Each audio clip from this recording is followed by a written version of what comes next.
Hi, I am Marvin, a tax consultant at Unified Global, and I'm here to discuss essential tax insights before buying your personal residence.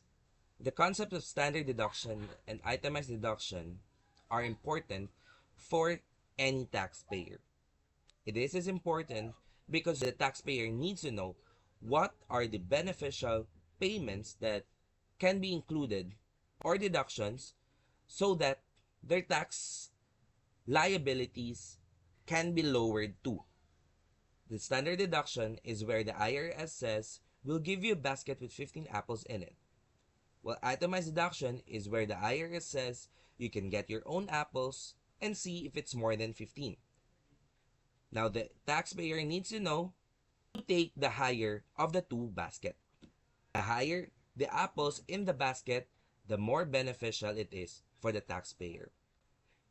Now, under the itemized deduction, the apples will come from the different areas of deductions or payments. First, from state income tax or property taxes. Second is the mortgage interest. Third are charitable contributions. Fourth, medical expenses, among others.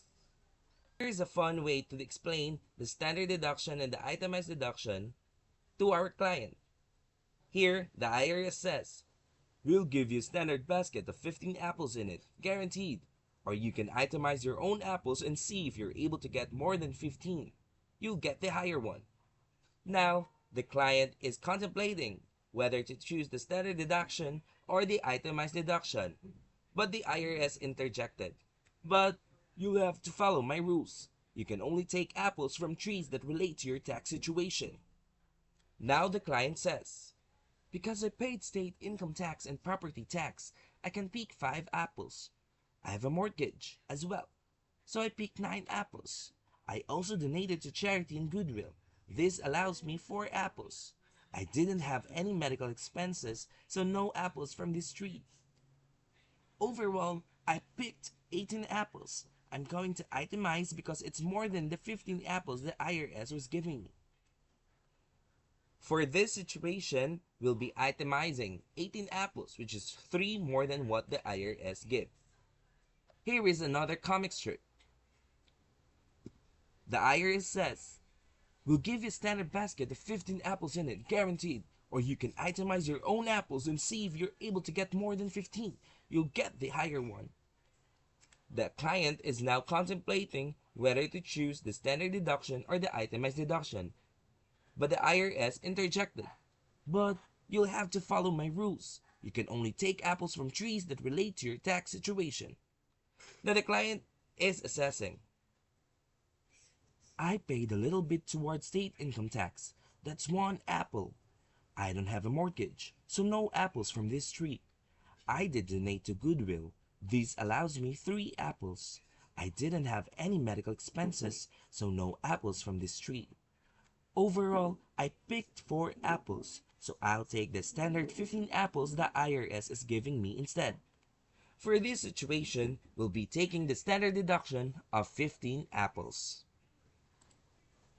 Now let's go to the limitations and opportunities of the standard deduction and itemized deduction. Here are some limitations of the itemized deductions under the TCJA. For mortgage interest, the taxpayer can get the full deduction of their mortgage interest if the mortgage amount is $750,000 or less.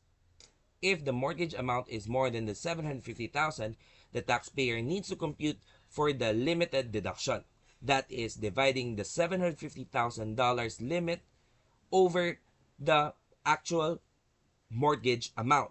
In this case, the actual mortgage amount is $1 million. It resulted to 75% rate. We multiply this rate to the actual mortgage interest amount.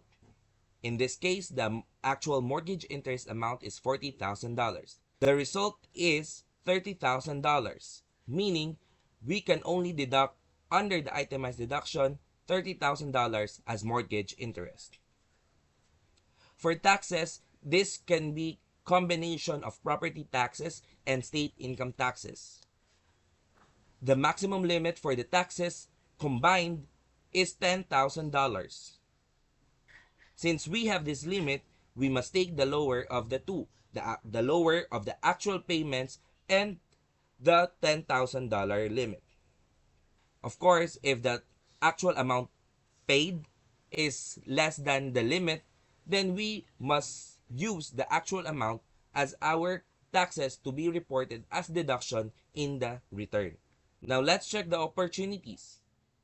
Under the standard deduction, the DMV, the charity, the medical expenses cannot be deducted further because the IRS has provided you the standard amount of deduction that can be used as deduction for your tax return.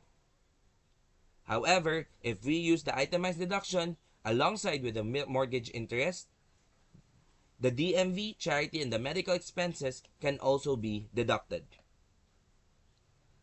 Now we know the difference of the standard deduction and the itemized deduction. Now let's proceed.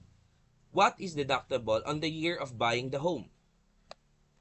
On the first column, we have the items that can be deducted in the year of purchase. We have the city or town taxes, the county taxes, the prorated interest, and the points from loan origination fees and loan discount. Remember that these items are deducted in the year of purchase. But what about the other expenses or costs that were paid during my ownership of the home? Well, we can use some costs or expenses and add it to the basis of your home. What do you mean by adding it to the basis of my home? That's a perfect question.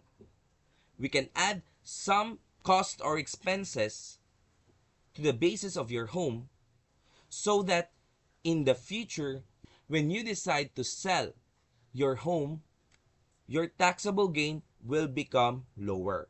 These are certain settlement costs, realtor fees, appraisal fees, abstract fees, flood certification, title service and title insurance, settlement or closing fees, recording fees, tax stamps, transfer taxes, installing utility services, legal fees, survey fees, and real estate taxes owed by the seller but paid by the buyer.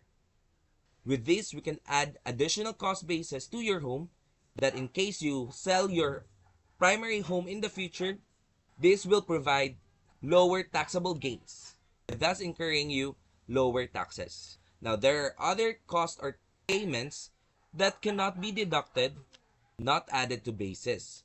Here are your homeowner's insurance, mortgage insurance premiums, fire and casualty insurance, credit report, tax service, utilities, and costs relating to refinancing. So this is a flow chart that you can consider to check whether the points in your mortgage is fully deductible this year or not.